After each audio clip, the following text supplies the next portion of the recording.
Hey everyone, welcome back to another tutorial. In this Clockify guide for 2026, I'll show you how to use the Clockify desktop app.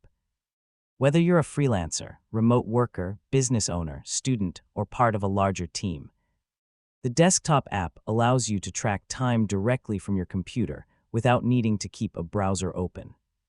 So let's get started. First, download and install the Clockify desktop app for your operating system.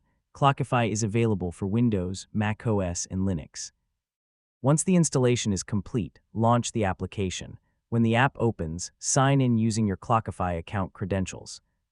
If you don't have an account yet, create one first and then return to the desktop app to log in. After signing in, you'll see the main time tracking interface. This is where you'll start and stop timers, manage projects, and review your recent time entries. And that's how to use the Clockify desktop app.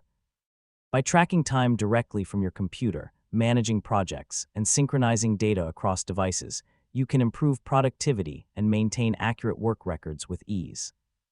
Thanks for watching, and I'll see you in the next tutorial.